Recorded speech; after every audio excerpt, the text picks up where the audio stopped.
Jesus no Lar, Neio Núcio, lição 14, a coroa e as asas.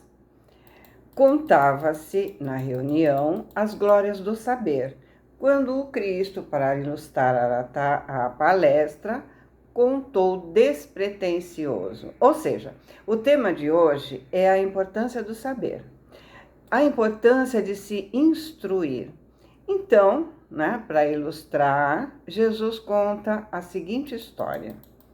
Um homem, amante da verdade, informando-se de que o aprimoramento intelectual conduz à divina sabedoria, atirou-se à elevação da montanha da ciência, empenhando todas as forças que possuía na execução da decisão. A vereda era sombria como um obscuro labirinto, um caminho difícil. Mas o esforçado lidador, esquecendo dificuldades e perigos, avançava sempre, trocando de vestuário para melhor se acomodar às exigências da marcha. De tempos a tempos, lançava à margem da estrada uma túnica que se fez estreita ou uma alpercata. Alpercata é uma sandália que se fixa no pé através de tiras de couro ou de pano. Então, ou uma alpercata que lhe parecia inservível, procurando roupa nova, até que um dia, depois de muitos anos, alcançou a desejada culminância, onde um representante de Deus surgiu ao seu encontro. O emissário o cumprimentou, abraçou e revestiu a sua fronte com deslumbrante coroa de luz. Ou seja, tinha um homem que achava muito importante aprender a divina sabedoria e se empenhou muito para isso. Era muito difícil, mas ele foi firme em seu propósito. E conforme ele ia percorrendo esse caminho, conforme ele ia estudando, ele ia trocando de vestimentas, quer dizer, conforme ele ia aprendendo, ele ia trocando de hábitos, ia deixando velhos hábitos para trás e adquirindo novos hábitos, até que um dia ele encontrou um enviado de Deus, um espírito de luz, que o abraçou e colocou uma auréola nele. Mas, quando o vencedor do conhecimento quis prosseguir adiante na direção do paraíso, o mensageiro angelical recomendou que voltasse atrás dos próprios passos a ver o trilho percorrido e que, de sua atitude na revisão do caminho, dependeria a concessão de asas com que lhe seria possível voar ao encontro do Pai Eterno. O interessado regressou, mas agora, auxiliado pela fulgurante auréola de que fora revestido, podia contemplar todos os ângulos da senda, antes inextricável ao seu olhar. Ou seja, para seguir adiante, ele deveria refazer o caminho, ajudar quem ele encontrasse a vencer esse caminho. Enfim, precisava provar que realmente aprendeu com essa caminhada. Ele achou que seria muito fácil percorrer um caminho que ele já conhecia. Não conteve o riso diante das roupas estranhas de que os viajores da retaguarda se vestiam. Aqui notava uma túnica rota, acolá uma sandália extravagante, inúmeros peregrinos se apoiavam em bordões quebradiços, enquanto outros se apanhavam em capas misérrimas.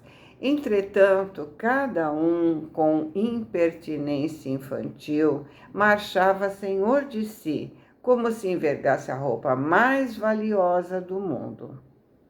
Então, ao invés de reconhecer que também foi difícil para ele, que conforme ele ia caminhando, ele ia trocando de roupa, ele simplesmente desdenhava daqueles que estavam começando a caminhada, como se ele fosse superior aos seus irmãos de caminhada, que a roupa era essa que, conforme ele ia subindo e ia trocando, eram suas crenças, ideias, hábitos, companhias.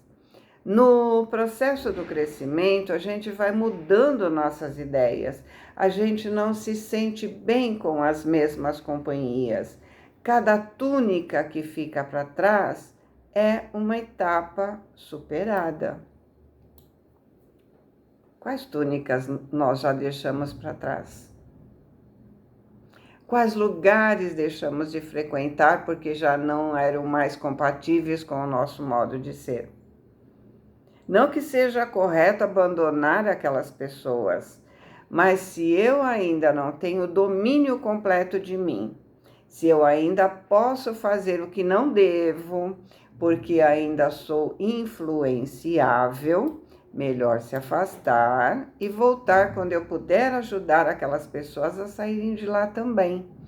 Por exemplo, se eu estou deixando de ser maledicente e ficar com um grupo que está fofocando sem perceber, eu já estarei trocando informações sobre a vida alheia, o que não me convém.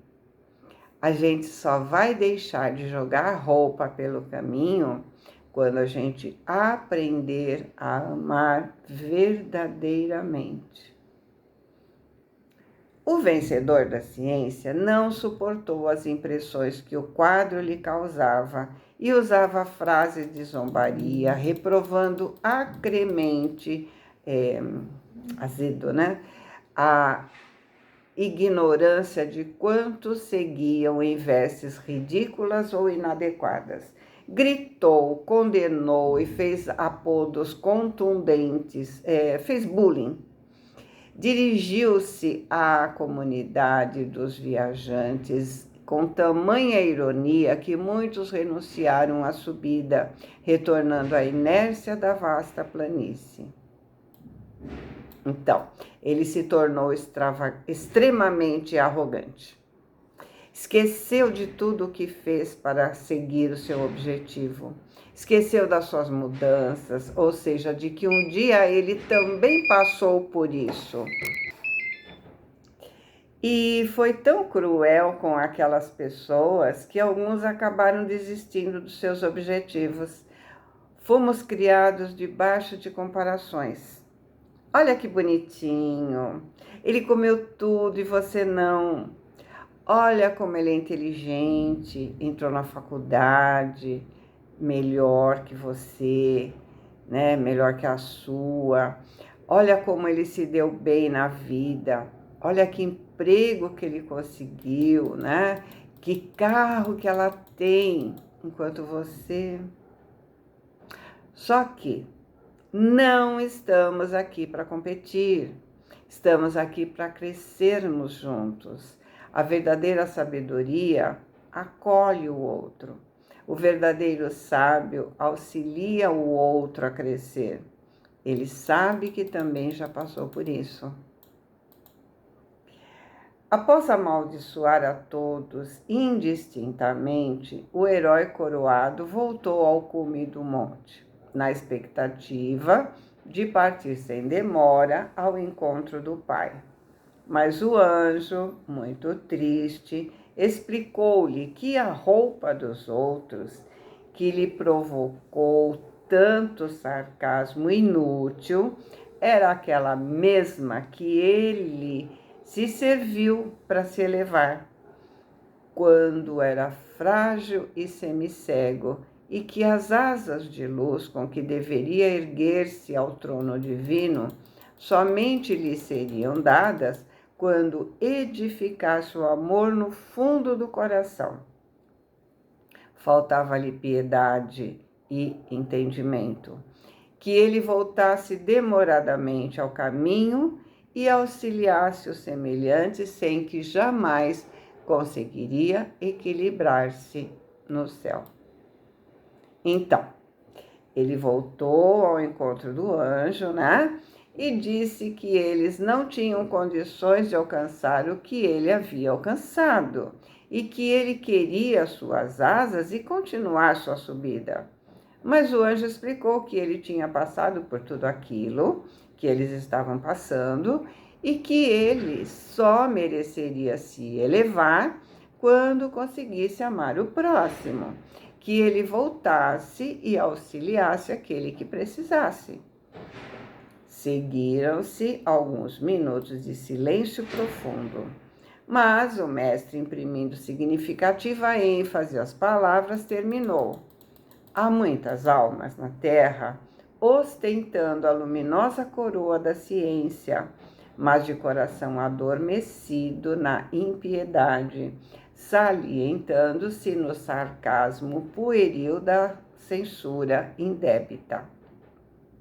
Envenenadas pela incompreensão, exigentes e cruéis, fulminam os companheiros mais fracos no entendimento ou na cultura, ao invés de estender-lhe as mãos fraternais, reconhecendo que também já foram assim, tateantes e imperfeitos.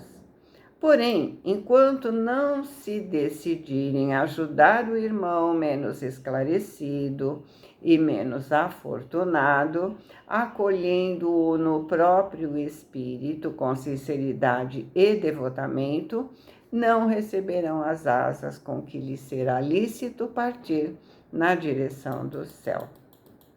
Então, tem muita gente que tem muito conhecimento, domina perfeitamente o saber, não tem a menor sensibilidade, teoriza tudo, até o amor não sente nada, conhece o evangelho como ninguém, é capaz de passar horas mostrando seu conhecimento, mas não coloca em prática. E Jesus deixa claro que enquanto não formos capazes de ajudar sinceramente o nosso irmão, não teremos evoluído. Essa lição nos mostra que devemos lembrar de onde a gente veio e quanto a gente percorreu, o quanto a gente precisou dos outros para aprender e crescer, e que nada mais lógico sermos para o outro o que alguém um dia foi para nós. O céu não é um lugar de quem sabe muito, é o lugar de quem ama. O saber sem amor isola, a pessoa é o máximo, mas não tem ninguém do seu lado. Tem apenas bajuladores, pessoas que querem se dar bem, mas vamos lembrar que ninguém é insubstituível. No livro Nosso Lar, a Narcisa diz para o André: não somos grandes por saber, somos grandes por amar. E com o tempo, André entende que ele tinha um amor egoísta, um amor posse, minha esposa, meus filhos. E aí ele acaba entendendo que o seu saber não supria a sua falta de amor ao próximo e resolveu servir ao próximo. E é isso que precisamos ter como meta: servir.